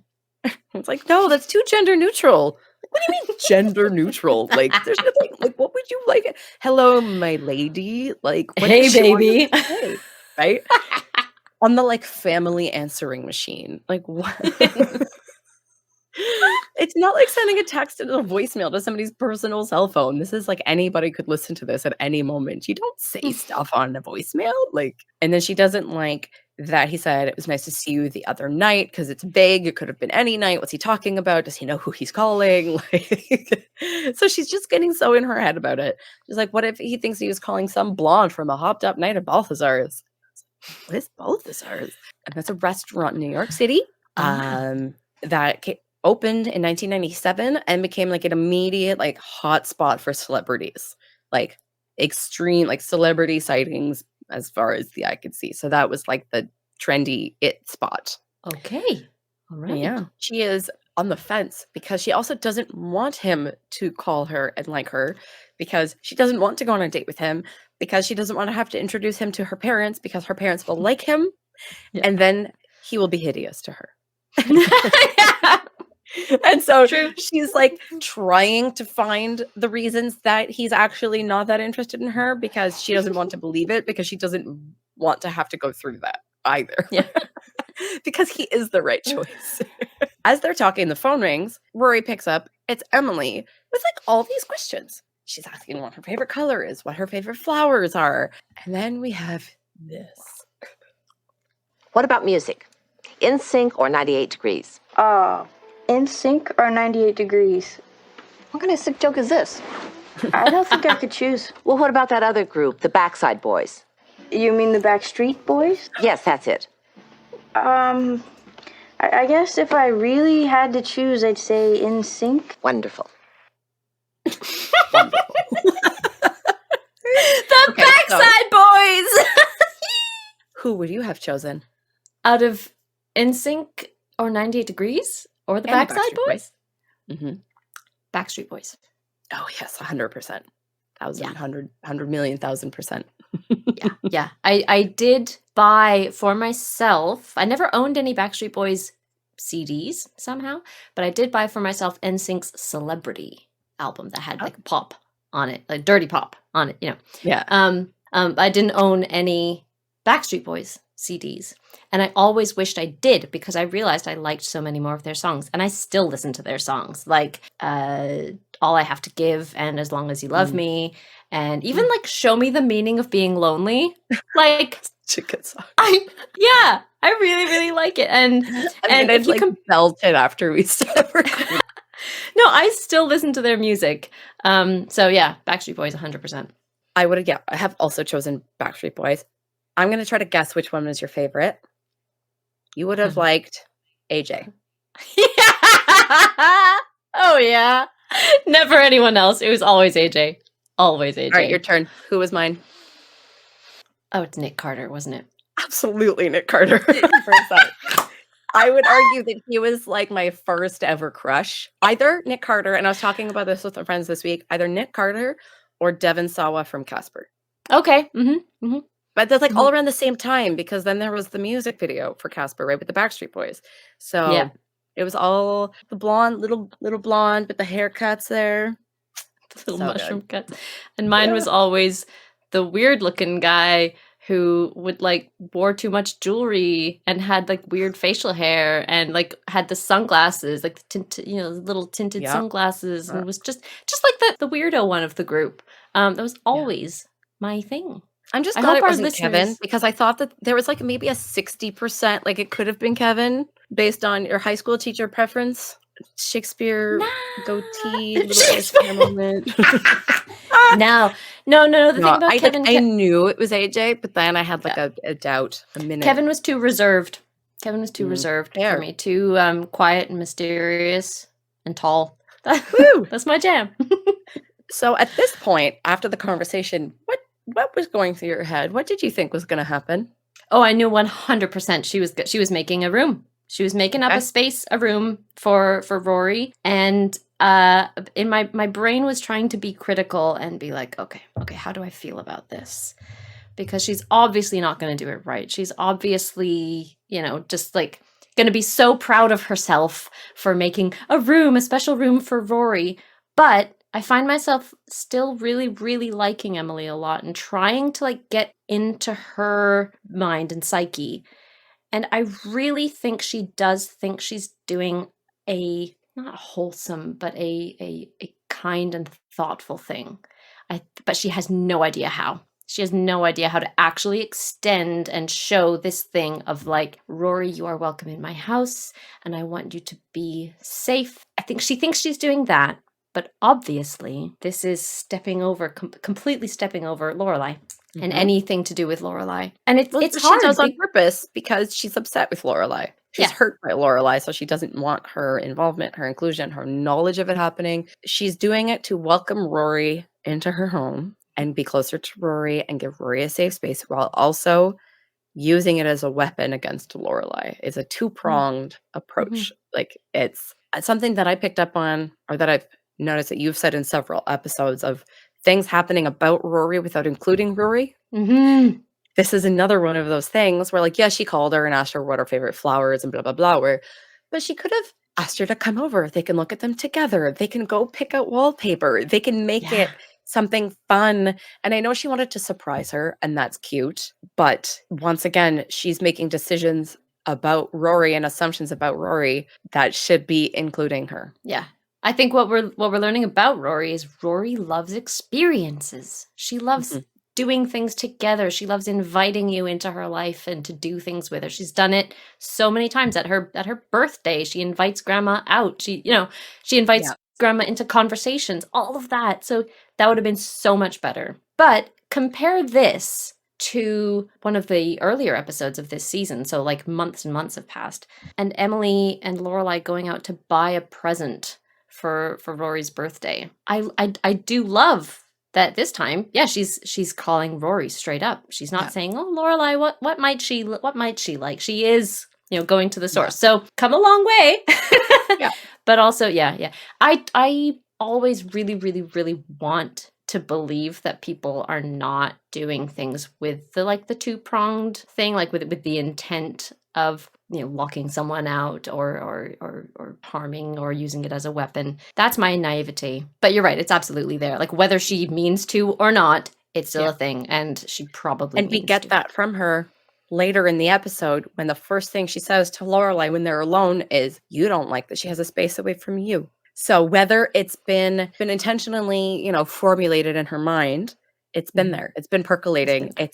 It's there the entire time. She knows the effect of it on Lorelai. Yeah, exactly. And she intentionally, whether consciously or not, she intentionally keeps Lorelai out of the process and in the dark about the whole thing. But at this point, we are back at Luke's. So Lorelai comes down from having been up with Rachel. She's behind the counter now, and it does seem kind of like that's one of the first times that she's been back there. And because she's commenting on how everything looks different, and it's this, all of this is yours, and she's a bit uncomfortable. Like, her jokes aren't really landing; they're a bit forced. Like, she's trying to make jokes, but it's not really working. Once again, Lorelai tries to bring attention to the fact that Luke was uncomfortable, and she goes, "You didn't like me in there, did you?" And he was like, "What? I hate that line. Fine." By the way, I hate that line, and I hate how many lines in this episode are people just making straight up assumptions of how other people are feeling, even if they're right. You don't know better. You don't, like, why are you just stating something? You didn't like me being up there. Maybe he didn't, but you don't need to just be blatant about there. She started off well, asking like, how do you feel? Are you uncomfortable? But she just, you didn't like me being up there, did you? I feel like that just doesn't give him any leeway. Maybe he didn't really care, or maybe he doesn't want to talk about it right now. Maybe, I don't know, but I don't like this sort of assumptive, this assuming that you know how people feel about everything and just stating it straight out there. I do see it as a question. Like, you didn't like me up there, did you? And that does give him the chance to be like, no, I didn't mind. Like, I think she's sensing that he's uncomfortable. She's trying to put it into words instead of just being like, you're uncomfortable. Or I don't know. I still took it as like, it's still the I know you better than you know yourself. I know this. I know you better. I know you didn't like me being up there. I don't know. And now you're behind his counter as well. You're in his space. If he didn't like you being up there, do you think he likes you being in his space now? Like, you're still behind the counter. If you're aware that he is uncomfortable with you being in his personal private space, then don't bloody follow him into the stock room as you're about to do. Give him space.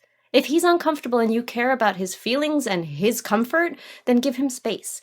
This is my problem with this bit, but it didn't bother me at all, and I don't necessarily see it the same way you do, because I think that's her inviting him to have the conversation. That's why she's following him too, because she's like, I noticed that you were uncomfortable, and she's like, is it because I was up there, you didn't like it, did you? And then so she's inviting him to be like, oh no, I didn't really mind, but maybe this is why I'm uncomfortable, or this is how I'm feeling actually about it instead. And so she's not telling him this is how you're feeling. She's just being like, she's she's being observant, and she does know him very well, but she doesn't know what's going through his head. So she wants to know what's going through his head, and that's why she's like, okay, I don't want to leave feeling awkward and uncomfortable because I felt something up there, so I want to get to the bottom of this. So can we please talk? I think I would rather she talked about her own feelings instead of that would be nice. Instead of pulling the words out of his mouth, like, you know,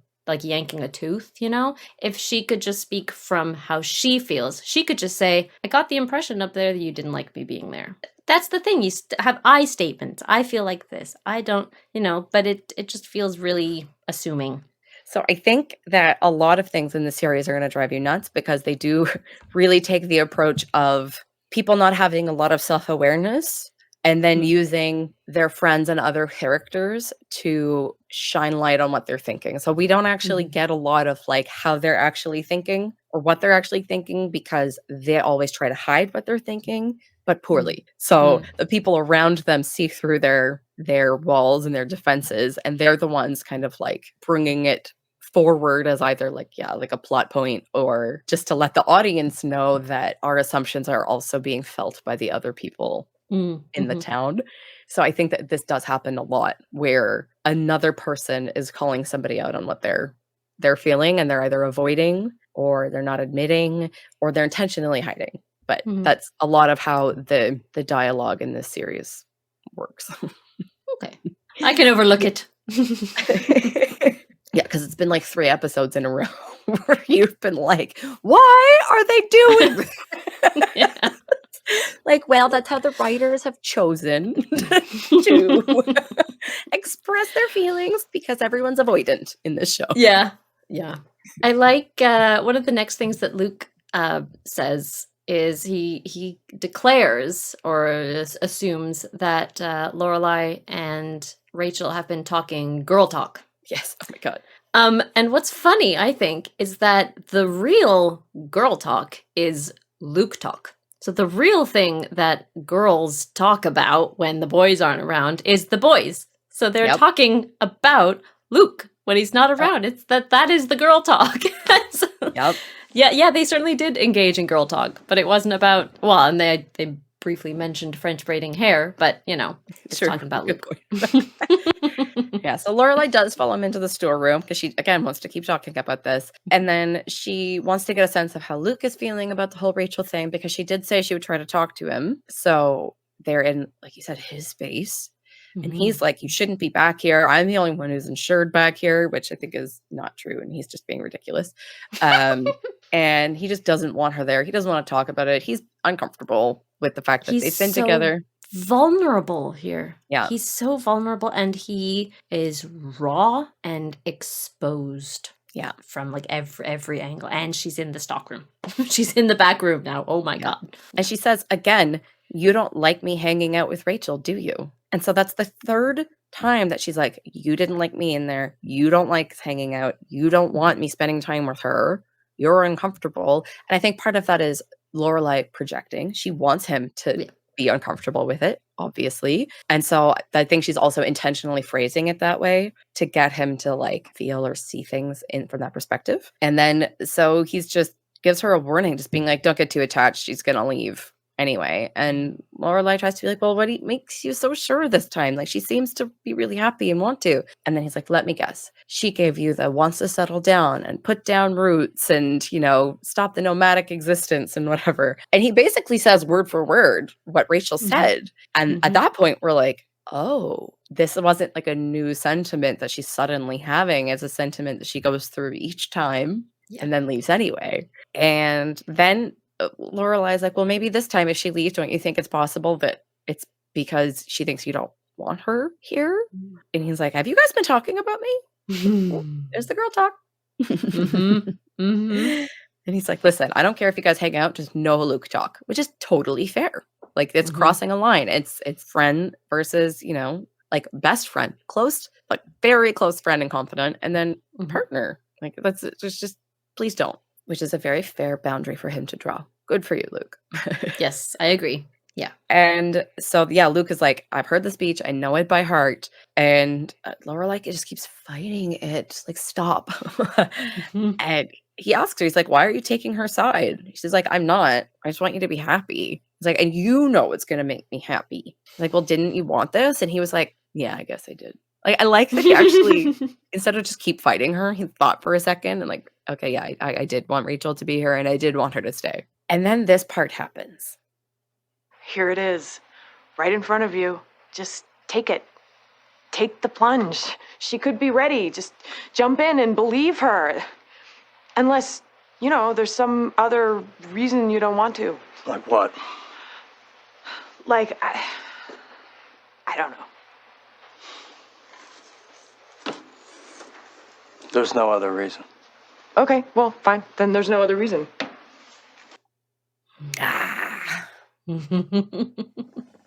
Again, Lauren Graham's acting here, and her delivery, when she'll break up a sentence with a breath, to like take an extra breath to give her like the vocal support to say the next bit, and when she looks away and they break eye contact, and then they do have the eye contact, and then there's the moment where they are not looking at each other because it's like, oh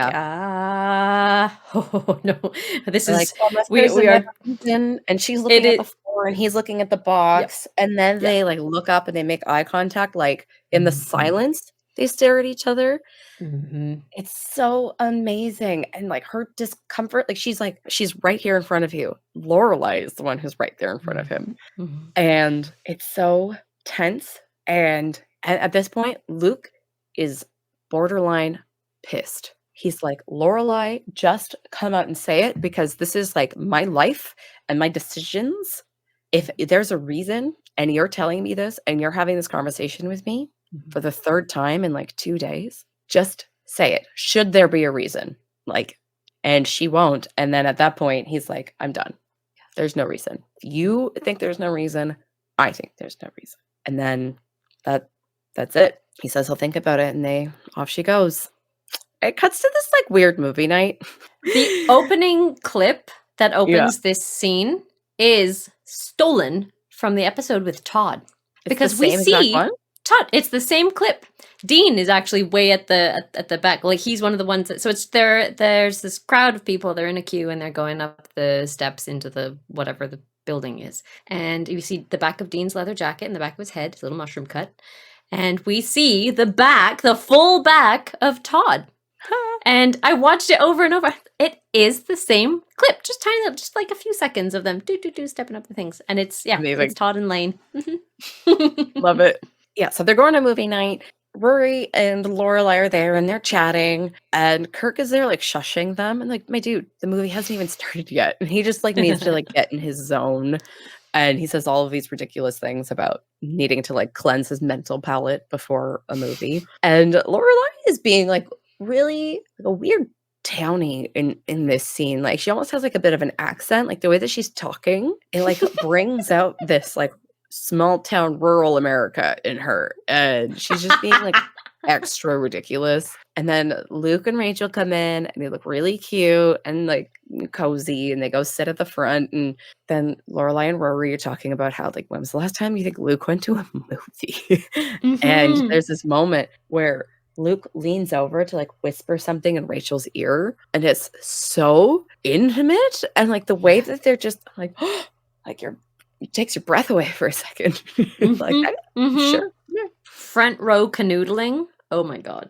In a tiny little room as well. Oof, oof, oof, oof. Wow. That's right. I did also write canoodling in my notes. It's official. They're canoodling. Yep. Luke and Rachel canoodling at the front. My exact observation. Front row canoodling. God, I hope that's just not a Canadian term. I thought we were just here being like, canoodling. So Lorelai's like, I did the right thing by butting in, right? And they're trying to justify how great they are together, and how if she's an evil fembot that kills him in his sleep, it's not Lorelai's fault, and she's absolved of all responsibility and blah blah blah. Kirk just keeps shushing them, and then his phone goes off. Oh, it's so obnoxious. The most like plingy 2001 ringtone you've ever heard in your life, that he probably like paid for. Oh yeah. And Lorelai's obnoxious shushing, like, oh, shh. It was so good and like forced. And she does it not just to him, but like to the crowd so that like everybody knows that he's being terrible. Really great. And so we get to Friday night dinner and Emily answers the door in the most excited way. She's like, hello, hello, hello. Did that make you think of anything? Did that just like trigger any? No. I know you haven't watched a lot of it, but just with me when I sat you down and forced you to. RuPaul, when he enters the workroom, he goes, hello, hello, hello. When he opens the door, every single episode, maybe more than once per episode. And I made a clip. Here we go. Hello, hello, hello. Hello, hello, hello. I'm going to play it again because I want to. Hello, hello, hello. Hello, hello, hello. Genius. So much fun. Perfection. As soon as she opened the door, like it was perfect. And so that's why I Googled Valerie Cherish, because RuPaul gets his hello, hello, hello from a character that Lisa Kudrow plays on a show called The Comeback, which aired initially in 2005. I think it started in 2004 and went to 2005. And then there was a 9-year break. And then there was another season in 2014. But there's one scene in it where Lisa Kudrow like opens her trailer door and is like, hello, hello, hello. And like that's what inspired Rue for his like hello, hello, hello. And so that's what I Googled because I was like, I know there's a story behind Rue's and that it wasn't just like his just doing it, that he like got his inspo from somebody. So yeah, I'm just gonna play it one more time because I really want to. Hello, hello, hello. Hello, hello, hello. And yes, I added applause to Emily's. Yes, well, here's an applause, of course. Actually, my takeaway from just that bit was the reveal of Emily wearing an outfit we've already seen her wear. Oh. It's actually, I think she wears it possibly in the very first episode when she's on the phone with Lorelai. It's actually, I don't know if it's the first episode and asking them to dinner or something, or it might be the episode where she's asking Lorelai about buying birthday presents for Rory. One or the other. But yes, a repeat outfit. She looks fabulous in it. I really like that. This outfit's got like a kind of very discreet little zipper thing. Anyway, very cool. So I think it might be the episode, the phone call where she's asking her about the uniforms and the sizes and the parking spot. Yeah. This not is the it. birthday Yes, present okay, one. Yeah. Episode 1. Good eye.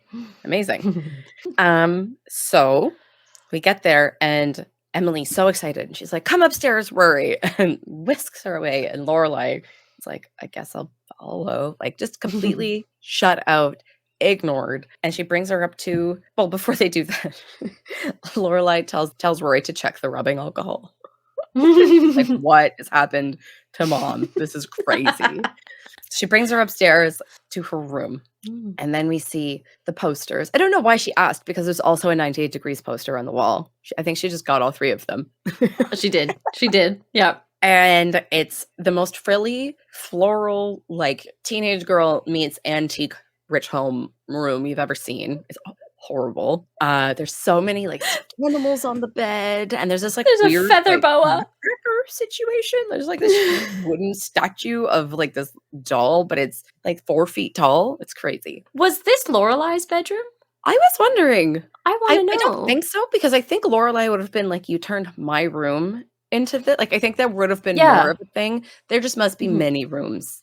There must be. There must be. Because and I was looking around. Like, is there the door out onto the balcony thing? Because that's I didn't notice that. It feels like we're in the same room. I'm not quite sure. But yeah, it was hilarious how she decorated it, because it is just big fancy mansion type typical bedroom, magazine and antiques, just dotted with like Y2K teen stuff.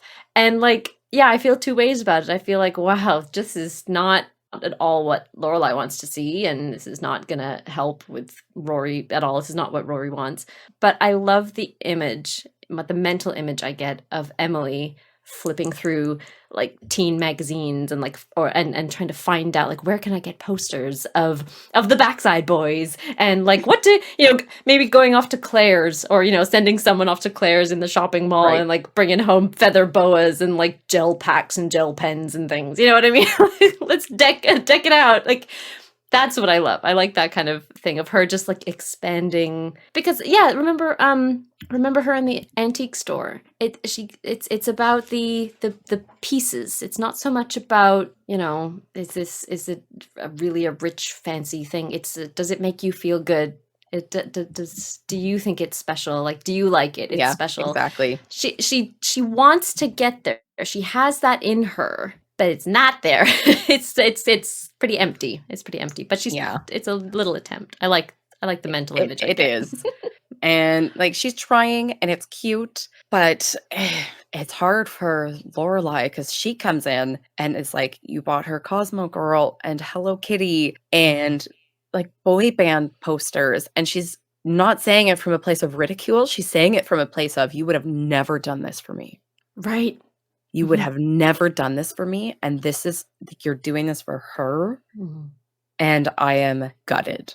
Like, had you paid that close attention to even, like, those aren't Rory's interests, but like even close to anything that would have been of interest to me as a teenager, like none of this would have happened. Mm-hmm. And so she's we've seen Lorelai's childhood bedroom that like it's certainly they didn't neglect her or like not try to provide for her. They definitely like splashed out on her this massive dollhouse and whatever, but just for the facade. Right? That's not what she wanted. That's not their daughter. So Lorelai's extremely hurt, and it's so hard to watch her go through that. And you could feel her, like, she's upset and she's like trying, she's like, this is so weird. And I have this clip, and Lorelai was so incredible at the beginning of this clip. Yep. She's so amazing. It's nice. I'm sorry. I'm just being silly. Maybe you don't like the fact that now she has a place away from you. Someplace that's just her own. I said I was fine. Or maybe it's because it's so large and spacious and has 4 solid walls around the bathtub. Excuse me? I mean, it may not be exciting or bohemian, but at least it doesn't have shovels propped up against the sofa either now, does it? I'm sorry. I missed the checkered flag. When did the argument start? And so, like, Lorelai, I think for one of the very first times ever, does not, like, dig in her heels at, like, how she's feeling about something her mom has done. Mm-hmm. And she's like, you know what? I'm just going to let it go. It's a nice thing that you've done for Rory. I'm being silly. I'm having feelings that are not important to the gesture. Like, she's so mature here for, like, the first time. Yes. And then Emily just goes for the jugular. Like, she is so biting and horrible. And like, this is where all the pain comes out now.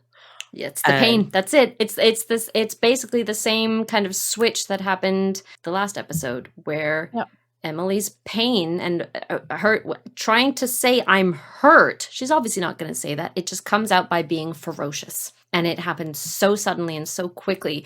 But we know that it's pain and it's hurt and I'm dealing with feelings and knowledge that I'm uncomfortable with and that really hurts. And I don't want to imagine you in that horrible space I saw earlier and raising a baby and like, I can't believe this and I'm hurt and I don't know how to deal with these feelings. So it's going to come out as piercing. That's it. Which is the reason that she left. Like, if we go back to the last episode where she's so upset about the prospect of Lorelai never coming back, and then she pulls a stunt like with the money, and then she pulls a stunt like this. Of course, Lorelai does not want to come back. She does not want to spend time with you because, first of all, she was blindsided by this attack. Like, I would be so anxious there all the time. I would never know when I was going to get screamed at. Like, of course you would never want to be there. And so she says, like, I saw what you chose over your own family. You would have lived in the gutter rather than be with us. Yes, this is how you treat me. This is how you interact with me.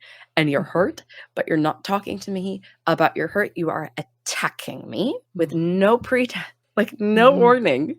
And this is, I cannot get on board with Emily. She's horrible to Lorelai.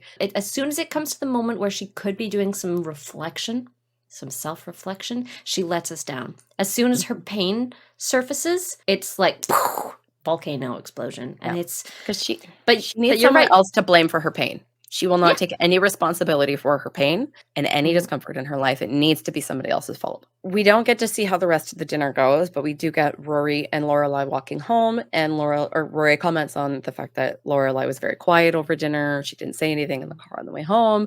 So at least it didn't turn into like a big screaming, shouting match the whole time. Nobody stormed out. They still had their dinner, and it was cordial, like maybe less than pleasant, but not unpleasant. Tense, I guess. Rory she's trying to get Lorelai to explain a little bit more about what happened. And, Lorelai's like, I wish things could be different sometimes. For once, my mother could hear me, like actually hear me. And Rory immediately is like, it's all my fault. You should have seen, like, I just wanted her to see how pretty it was. And it's like, okay, Rory, it's not your fault. Sweet girl. And like, I get it, because all of the fighting has had to do with Lorelai getting pregnant. So all the time, Rory feels like the relationship between her mother and her grandmother is her fault. But like, because she didn't see how it was before. It's always been like this. But she feels like it's her fault. And Lorelai tries to say, no, like, it's not. You didn't know. You just wanted to show her. And she's like, yeah, I wanted her to feel included. And you're like, yeah, you thought that if you showed her all that stuff, that everything would be okay, and me running away from them wouldn't have been so bad. But like, not how that went. It's always going to be painful, and it's always going to hurt. And so here, Rory is really, really showing her age with like her expectations and intentions. And then she asks her, like, do you think you and Grandma will like ever be able to talk about what happened? And Lorelai's like, no, definitely not. And she says, like, they speak a different language, which the writers have done a really good job at highlighting how both of them will say something and it gets interpreted completely differently by the other person. And it's so clear that they do speak a different language. Like, they could say, like, I like your blue shoes, and someone would be like, the other one, whichever, would be like, what, so you don't like my red shoes? And, like, that's not what I said, but then that's how it gets interpreted, and then the fight starts. Yep. And then it's the talking over each other, and then that response of Lorelai's, of the like, no, we'll never be able to talk about it, that must be so painful for Rory to hear, because just her, obviously just her existing has been a difficult thing for them, a sore subject for them, but to also basically be confronted like so immediately and so abruptly with like, it's never actually going to be better than this. It's never going to improve. We're never going to get over this. So like, as much as you want to like include your grandmother, or as much as you think you're being patient with me, or as much as it's going to continue, things aren't going to get better. Oh, what a horrible, hard thing to hear. And then she says, like, oh, like, you've never even tried. Which, like, girl, she tries every episode. She has. She tries all the time. Like, and then so this is where, again, like, this is where Rory's not paying attention. Rory's never usually present for those moments. I guess She's not. usually kept fair. out of the room, or they move to another room to have this kind of discussion. So she wouldn't know. But like, but like, she also does see how Emily treats Lorelai sometimes. Yeah. And so I think Rory is expecting Lorelai to do what Rory would do and be like, everything's fine, I'm a people pleaser, everything's great, and then just like let herself be treated a certain way to keep the peace. And I think she has high hopes for grown-ups. She thinks grown-ups can be mature. They should be. So why aren't they? High hopes for grown-ups that are being let down. And so then they walk into Luke's, they sit down, they have some cake and some pie. No, they had cake at Grandma's. It was Krabby Cake.